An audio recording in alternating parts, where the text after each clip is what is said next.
Chemical equation. Balance कब करेंगे chemical equation? जब वो अनबैलेंस्ड होगा। क्या होगा? अनबैलेंस्ड। अगर बैलेंस केमिकल इक्वेशन दिया हुआ है, क्या उसको बैलेंस कर सकते हैं?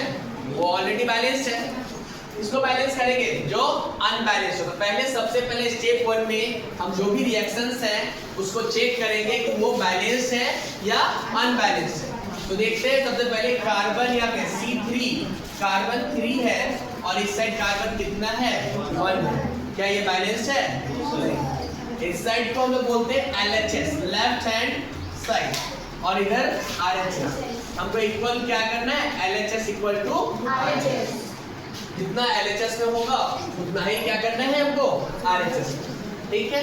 उसके बाद हम सबसे पहले पहला स्टेप बताए थे कि सबसे पहले जो भी दिया गया है उसको हम एक बॉक्स में रख लेंगे। ठीक है, बॉक्स बना लेंगे और जितने बॉक्स बने हैं उसको हम लोग अपने तरफ से एक नेम दे देंगे। A, B, C, D, K, L, M, कुछ भी नेम दे सकते हैं। ठीक है।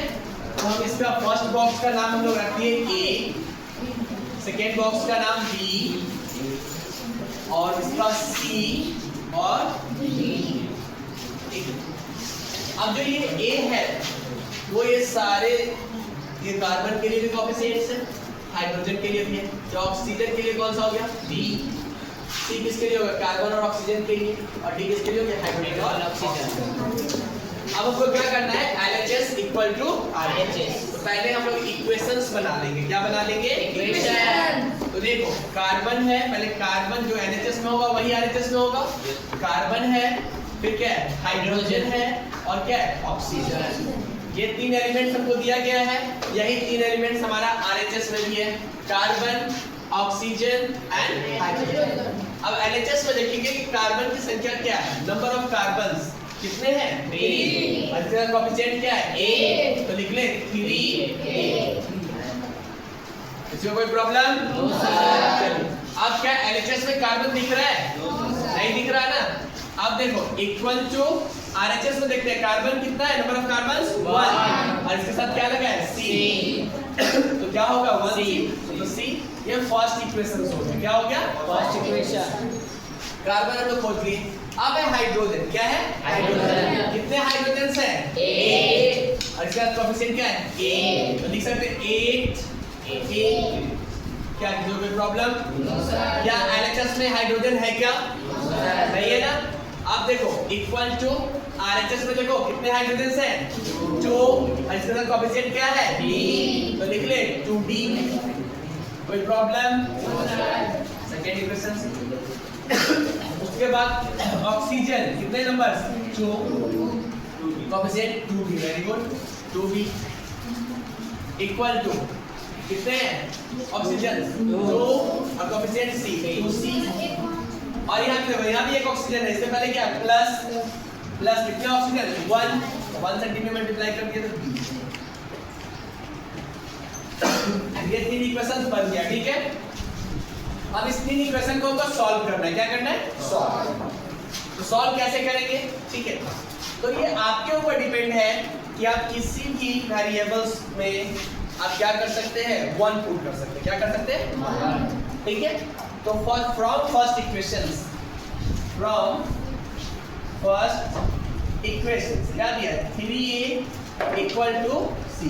तो हमको A का वैल्यू 1 ले लें या C का वैल्यू? ठीक है।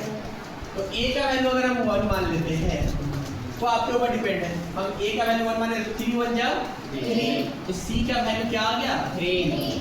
क्लियर। और A का वैल्यू तो पहले ऑलरेडी बोल लिए, A और C निकल गया। अब क्या निकालना है? B निकालना है। और क्या निकालना है? D। ये फ्रॉम सेकेंड इक्वेशन से, फ्रॉम इक्वेशन सेकेंड क्या है? 8A equal to 2D। A का वैल्यू क्या है? 1। 8 बन जाओ 8। 2D 8 इक्वल टू 2D और 2 से 4। तो D का वैल्यू क्या आ गया? 4। अब A आ गया, C आ गया, D आ गया। अब क्या बच गया? D। चलो यहाँ से इक्वेशन निकालो। From third equation 2B equal to C का वैल्यू क्या है? 3। तो 2 into 3 प्लस D का वैल्यू क्या है? 4। पुट कर ले 4। 2B equal to 6 plus 4, 2b equal to 10, 2 से 5, मतलब b का वैल्यू 5। अब जो भी लिखे हैं, ठीक है, हमारे पास बोर्ड है तो हम इरेज कर ले रहे हैं, आप कॉपी में नीचे लिखिएगा, ठीक है। a की जगह पे क्या आया है 1 पुट नहीं करें कोई बात नहीं। b की जगह पे क्या आया है 5, तो यहाँ लिख लें 5। c की जगह पे क्या आया है 3, तो यहाँ पे हम लोग 3 लिख दें और d की जगह पे 4। ये हो गया। अब हम लोग चेक कर लेंगे कि ये बैलेंस है या नहीं। देखिए कार्बन कितना है 3, इधर भी कार्बन कितना हो गया 3, बैलेंस हो गया। अब देखो हाइड्रोजन कितना है 8, 4 2 जा 8, बैलेंस हो गया। 5 2 जा 10 ऑक्सीजन, ये देखो 3 2 जा 6, अब 4 कितना हो गया 10, क्या बैलेंस हो गया? आया समझ में? Yes sir. चलिए एक और क्वेश्चंस करते हैं, ठीक है, फिनिश कर दे। Yes sir. देखो सेम कॉन्सेप्ट पे बात करेंगे, ठीक है। इसका कोई प्रोसेस नहीं होता है, ठीक है, आप जैसे भी बैलेंस कर दो हो जाना चाहिए, बैलेंस हो जाना चाहिए, ठीक आंसर है। आएगा उसी को ना लिखेंगे। हाँ, जो आंसर आ रहा है बस उसी को लिखना है, ठीक है। इसका कोई मेथड नहीं होता, इधर ट्रायल मेथड होता है, हम अलजेब्रिक मेथड बता रहे हैं, ठीक है। दूसरा क्वेश्चन लिखते हैं C2H6। इस बार आप लोग करके बताओगे O2 CO2 प्लस H2। देखो सबसे पहले क्या बताया है आपको, क्या चेक करना है कि इक्वेशन जो है बैलेंस है या नहीं है। तो देखते हैं, चेक करते हैं। बताओ कार्बन कितना है 2, इधर कार्बन कितना है 1, तो लग गया क्या अनबैलेंस है। मतलब तो क्या करना होगा, बैलेंस करना होगा। क्या करना होगा, बैलेंस करना होगा। तो बैलेंस करने के लिए हम क्या बता रहे हैं कि जो भी है टर्म लिखा हुआ उसको हम लोग क्या करेंगे, बॉक्स बना लेंगे। क्या कर लेंगे, बॉक्स। कितने बॉक्स बन गए 4 बॉक्स बन गए, ठीक है। अब इसका क्या करना है, नेमिंग करना है। A B C और फिर देखना है कि कौन कौन से एलिमेंट्स LHS में दिए गए। एक दिया गया कार्बन, क्या दिया गया, दूसरा हाइड्रोजन, फिर क्या है ऑक्सीजन। अब इसको हमको क्या करना है, इक्वल करना है, LHS इक्वल टू RHS। तो पहले जो क्वेश्चन है उसको हम लोग लिख लेंगे, ठीक है। कार्बन कितने हैं 2, क्या लगा है A, लिख ले 2A, कोई प्रॉब्लम नहीं। अब क्या LHS में कार्बन है क्या, नहीं, इक्वल टू कितने कार्बन है 1, क्या लगा है C, तो C फर्स्ट इक्वेशन। फिर हाइड्रोजन कितने हैं 6A, ठीक है। इधर है क्या हाइड्रोजन, नहीं है ना, इधर है 2 into D, 2D, second equation. तीसरा ऑक्सीजन कितने हैं 2B, इधर कितने हैं 2C प्लस 1 ऑक्सीजन ना, यहाँ तक तो कर लेंगे। अब क्या करना है, हम आपको बोले हैं कि किसी भी ABCD वेरिएबल में से आप किसी को 1 मान लो, ठीक है, जिससे इजीली इक्वेशन सॉल्व हो जाए। कॉम्प्लिकेटेड नहीं करना है, क्या करना है तो यहाँ देखो, अगर मान लो कि C का वैल्यू 1 लेते हैं तो A इक्वल टू 1/2 हो जाएगा। तो हमको फ्रैक्शन से बचना है, क्या करना है, फ्रैक्शन से बचना है। अगर फ्रैक्शन आ भी जाए तो कोई दिक्कत वाली बात नहीं है, ठीक है। तो पहले A का वैल्यू 1 ले लेते हैं। A का वैल्यू जैसे ही 1 पुट करेंगे तो 2 1 जा 2, तो C इक्वल टू क्या हो गया 2, क्लियर। A निकल गया और C निकल गया।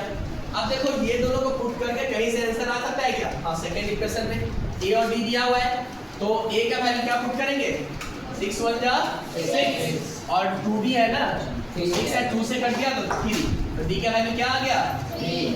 कोई दिक्कत वाली बात, एकदम शॉर्टकट सॉल्व करेंगे। उस समय आपको बताया इक्वेशन, यहाँ से देखो 2B निकालना है, 2B इक्वल टू C का वैल्यू 2, 2 2 जा प्लस D का वैल्यू 3, कितना हो गया 2B equal to 4 plus 3 7, B equal to क्या आ गया 7/2।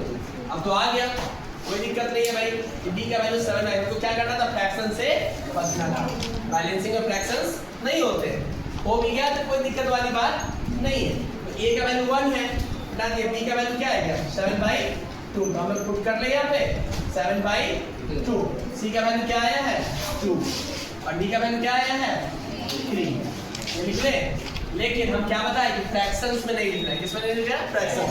तो फ्रैक्शंस को कैंसिल करने के लिए क्या करेंगे, जो नीचे पूरा है कैल्शियम ले लेंगे, ये 2 कैल्शियम क्या हो जाएगा 2, और इसको सारे से मल्टीप्लाई कर देंगे। 2 से जैसे ही मल्टीप्लाई कर दिए तो यहाँ पे हम लोग लिख सकते हैं, इससे मल्टीप्लाई करो तो 2C2H6 प्लस 2 से मल्टीप्लाई इसमें करेंगे तो 2 से 2 कैंसिल, फ्रैक्शन खत्म, तो क्या बच गया 7O2। उसके बाद क्या 2 2 जा 4